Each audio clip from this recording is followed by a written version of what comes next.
This week's Parsha, Parshas Ba'aloscha, is jam-packed. There's so much to talk about. I'd like to focus on one particular topic. It was hard to pick it, but I think it is so important.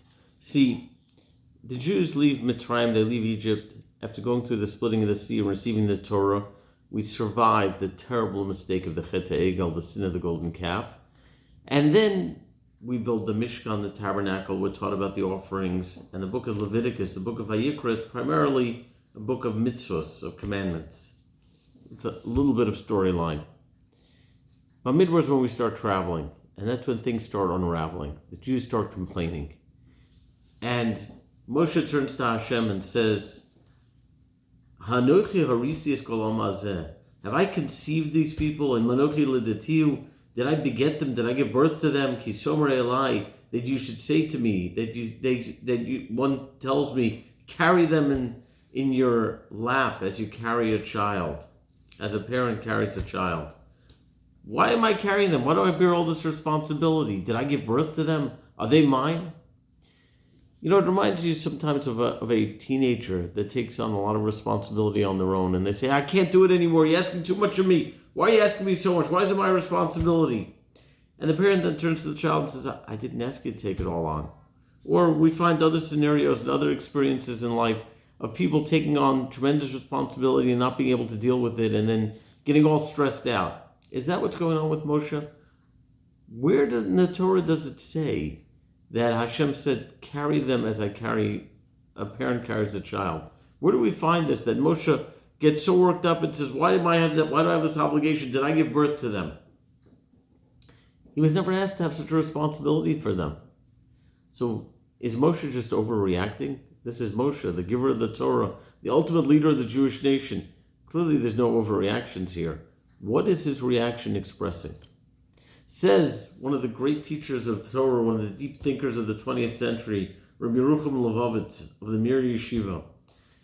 He says that in the reality, we always think there are 613 commandments.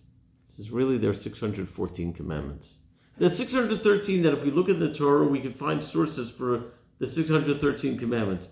But the 614th, which is perhaps the most important, is know where your strength and your passions lie and realize that expressing them is your obligation in life. Every human being has unique koiches, we have unique strengths, passions, talents, capabilities, and it's our obligation. Each person has their own obligation to express that and bring that into the world. That is your unique obligation. Moshe Rabbeinu looked into himself and he saw, I have the ability, I have the strength, I have the qualities, I can carry the Jewish nation like a parent carries a child. A parent carries one child, two children. Once you have three children, you're outnumbered with you and your spouse. But Moshe Rabbeinu was able to carry a nation of hundreds and hundreds of thousands, millions. He has the ability to care for them, to shepherd them, to guide them, to teach them. If he has that capability, that's his obligation. That's what he has to do in life. It's a scary thought.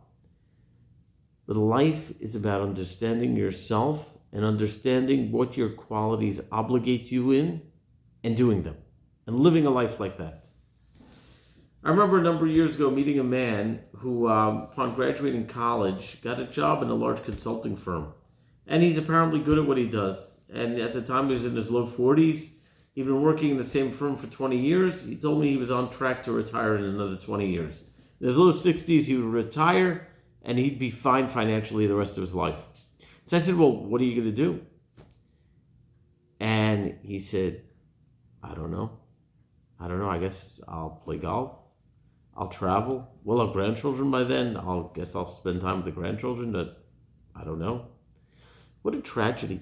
Here's a man, a bright, capable person who's financially astute, who's being successful in life, but he has no sense of what his purpose is.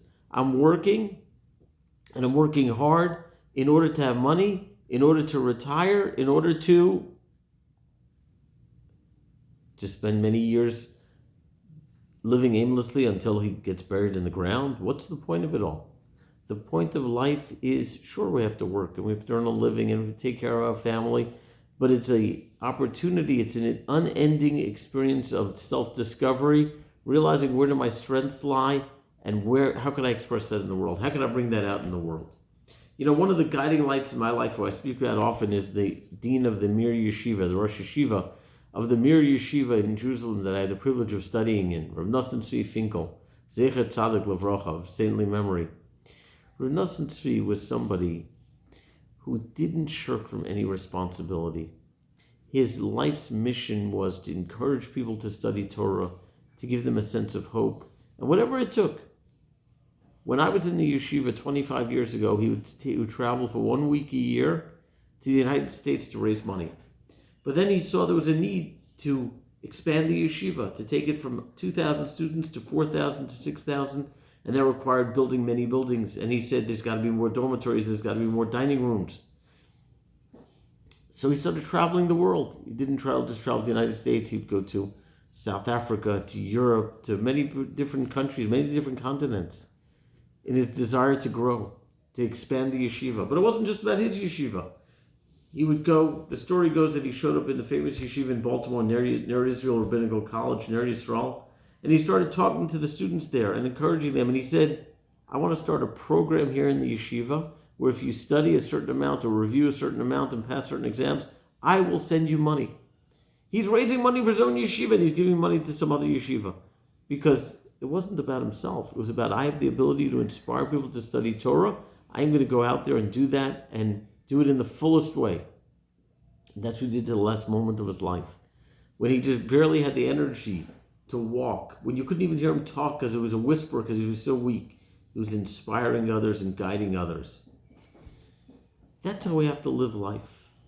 The Gemara tells us a fascinating exchange. There were two rabbis sitting as guests, and an older rabbi was serving them. One of the young rabbis thanked him for the food. The other rabbi said, I'm not comfortable taking while you're serving. You're an older, respected rabbi. I'm not comfortable being on the receiving end.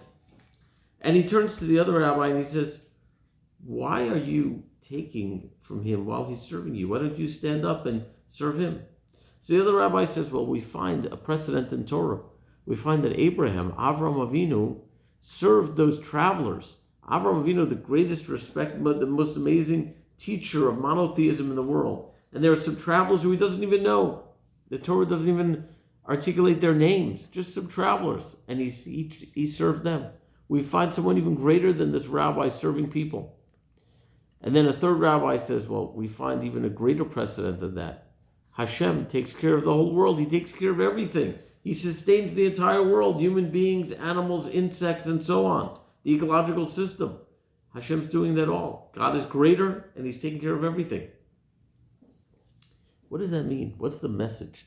That God takes care of everything. The message, so to speak, it sounds a little strange to say it, but if God has the ability to sustain humanity and the animal kingdom and fish and wildlife and so on, then that's his obligation. His obligation is to do for them, to oversee them, to help them, and so on. If he has the ability, he must do it. And the same thing with Abraham. Abraham has the ability to serve those who are traveling. That becomes his obligation. He must do it. And so to this rabbi, he is able to serve us. That becomes his obligation. It's not a matter of turning that on other people and saying, if you could do this for me, do it for me. That's not the point. The point is the contrary. If I have the ability to do for others, that's my obligation. The ability to think and do whatever it might be. And it doesn't necessarily mean with others. If I have the ability to study Torah on a deep level, if I have an ability to articulate these concepts in writing, that becomes my obligation. If I have the ability to inspire other people, that's my obligation. If I have the ability to pray in a meaningful manner and engage in a meaningful relationship with Hashem, that's my obligation. Whatever it is that I could do, I am required to do. And there's no concept of sitting on the sidelines. Like somebody I know is known to say, not my circus, not my monkey. No such concept. No such concept of, I did my time, now I'm on the sidelines. I put in my time, I put in my efforts, now let someone else take the baton. No, if you're still alive and capable, you have to take that baton. You have to run with it. You have to do for others. There's a great rabbi in Memphis, Tennessee, Rav Nata Greenblatt, a man who spent close to 70 years traveling the world as a kosher supervisor, as a rabbi writing gets, documents of Jewish divorce for those in need, doing for others, answering halachic questions. And now that he's an older man, he should live and be well, he's not able to travel. But till a couple of years ago, he was traveling the globe, doing for others. There were times we'd call him with difficult situations where somebody needed a get, and it was a complicated circumstance, or someone didn't want to give the get, and so on. He always jumped right into action, immediately. We'd call him for inspiration, always there. I was once at a rabbinic conference with Rabbi Greenblatt when a man came over to him, a rabbi, and said, "I'm retiring, and I'm moving out of the United States." So Rabbi Greenblatt asked him, "Where are you moving to?" He said, "I'm moving to Israel." He said, "Really? Where are you going to live in Israel?" He said, "Jerusalem." Rabbi Greenblatt looked at him and said, "Who needs you in Jerusalem? There are so many rabbis there that we don't need you in Jerusalem. Go to a moshav, go to a kibbutz where there are no rabbis, where there's no one there to teach Torah. Go teach them Torah. That's where you're needed." Rabbi Greenblatt said, "If I ever move to Israel, I will not move to an Orthodox community. I'll move to a non-Orthodox community, and I'll be the rabbi there that can teach them. Not official rabbi as a position, paid position. I'll be there to inspire others. If I have the ability to do it, that becomes my obligation." That's the message over here of Moshe Rabbeinu. Moshe is not complaining. Moshe is saying, "This is beyond me. How can I have all this? How can I take on such responsibility?" And the answer is, if you're able to do it, you must do it. And the question Moshe is grappling with is, can I do it or not? And Hashem's saying you can do it. If you can do it, that's your obligation. That's what we have to grapple with in life on a continual basis. Where am I up to in life? What am I able to do right now? Sure, I've got a busy schedule. Maybe I've got a bunch of young children at home. And first of all, maybe your obligation right now is to be a great parent or focus on that. But maybe you're at a stage where your children are grown, or maybe you have extra time, or you have the ability to send a meaningful text, or whatever it might be. If you're able to do it, you must do it. There's a woman in our community who is a very busy mom. She's busy in the workforce, and she decided to start a podcast to inspire other people. I don't know where she has the time for it, but clearly she saw within herself that she has the strength to do it. She said, "I'm going to do it." Now, for you, it might not be a podcast, but for you, it might be finding a way to inspire another person. You have the ability, you have a smile that lights up a room. Your obligation is to light up rooms with that smile. When you're waiting at the line at Tom Thumb for the cashier, when you're walking down the halls of wherever it is you might work, if you're able to do it, you must do it. Think about what your unique strengths are, what your qualities are, where you shine. And it doesn't have to be shine in a unique manner that's different than others, but what is your strength? What is your passion? What's your calling? What's your capability? Find it and bring it out.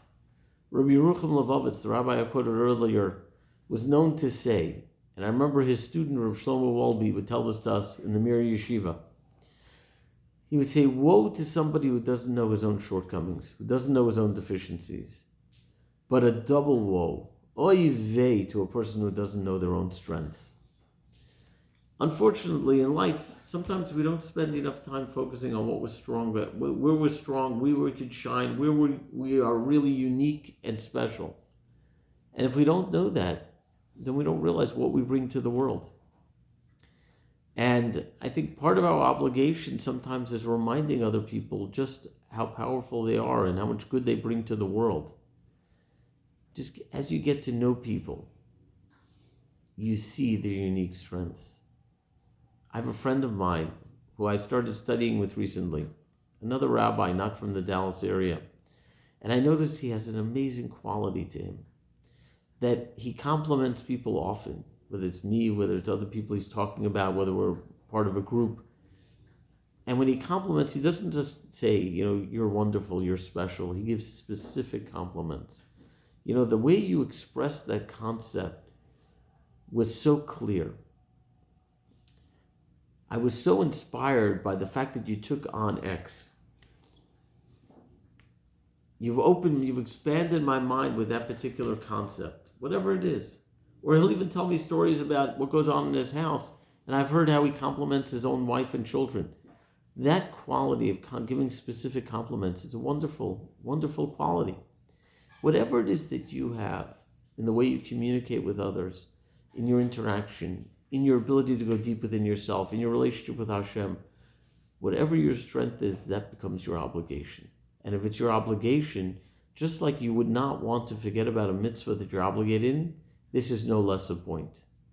So the message for us is get to know yourself. You know, it's already hot outside this summer. It's a little hard to go for a walk. Every now and then, it goes below 90 this week. There were a couple of minutes this week it was below 90. We were able to go for walks. But spend some time with yourself. And when you spend some time with yourself, think about what is it that you're passionate about? What is it that you're strong in? Where do you shine? And bring it out to the world. Bring that. The world is waiting for it. The world will be forever enriched if you do this. And if God forbid you don't, you and the world will forever be deficient. And we want to look after 120 years of good health. When we go to heaven and we're called for the ultimate judgment, we want to be able to look at Hashem and say,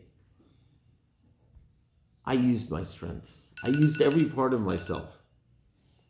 The quote I once heard from George Bernard Shaw is, he said, I want to die used up. I want to die with nothing left. The nothing left is, if I use my core, my qualities, where I'm unique, if I use that, then I could truly shine. Then I could truly say that I died used up. Every little bit, Hashem, that you gave me was put to good use. Let's be like Moshe Rabbeinu. Let's realize if we have this strength, that becomes our obligation, and let's do it. Have a wonderful Shabbos. I look forward to seeing you over Shabbos, whether I'll see you at shul, at services, whether you'll come by and you'll brave the heat and you'll come by my house and we'll sit outside and we'll study together, or we'll inspire each other. I look forward to seeing you. Have a wonderful Shabbos.